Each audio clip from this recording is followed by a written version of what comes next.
Well, believe it or not, my first instrument was the violin. In the third grade, I took this music aptitude test, and I got a good mark on that. And I didn't know that next year there'd be wind instruments, so I took up the violin. I wanted to play something. Turns out I had a terrible teacher. She used to make us all cry, which was very easy for a third grade student. So I hung out for like a year with this, and finally I quit. I was so heartbroken with how this woman treated the students. In fact, everyone else quit, and I didn't do anything for music for 4 years. And in the 7th grade, we got into a junior-senior high school. It was a very small rural place out in Long Island, out in Smithtown, Hauppauge, which is even more rural. And I went into the band room and I said, gee, I want to play something. I want to play the trumpet or the clarinet or the trombone. He says, we have too many of those kids. What we really need is a tuba player. Our tuba player is graduating. So I just wanted to play music because I love music. And he went to a closet, opened up the closet, and there's like 4 beat up old tubas in there. And he says, here, cleaned off a mouthpiece, try it. I made a terrible sound. And in contrast to the violin teacher from a few years back, you sound great. So that's all I had to hear. So he even gave me a tuba to take home that day. And I was this tall, kind of hefty kid, and I was forever known as Tubby the Tuba.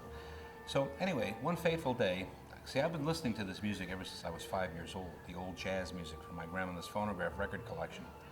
I got the horn out, and I was playing one of my old 78s, called King Oliver record. And I tried to play along with it. Now, I could feel the rhythm, but I didn't know that much about keys and different chord changes. And it was that moment that I said, that old music that I'm hearing on those scratchy phonograph records, I want to play it in my lifetime.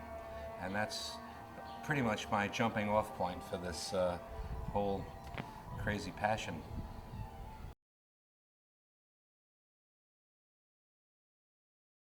Oh yeah, my first paying gig was playing tuba in a little trio, and I think we got $30 and a free meal. This was out in Setauquet, Long Island, and I was excited. I was 14 years old. I was in heaven, because musically it wasn't all that great, but it was a good start. You have to start someplace. And there was some older musicians who helped me along, and it was older form of jazz, and it was a good beginning.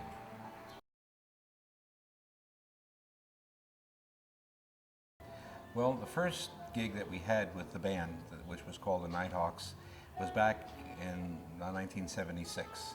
It was a place called the Red Blazer 2, and it was located at 3rd and 88th. They had a different band there every night, and it was jazz music, whether it was a Benny Goodman combo or a big band from the 40s type swing.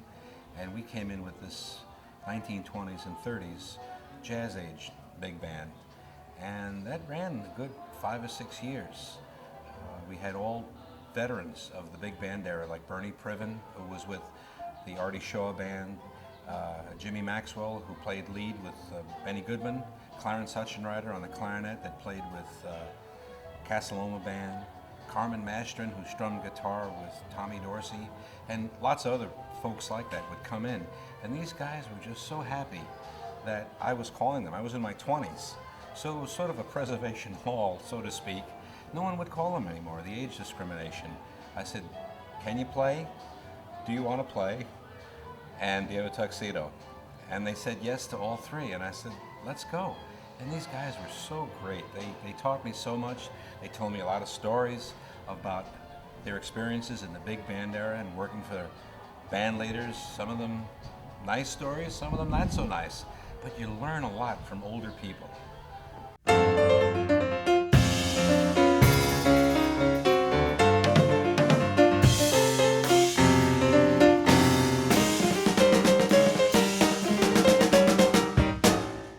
Hi, this is Vince Giordano from the Vince Giordano and the Nighthawks Orchestra. To check out more jazz videos, go to JazzTimes.com.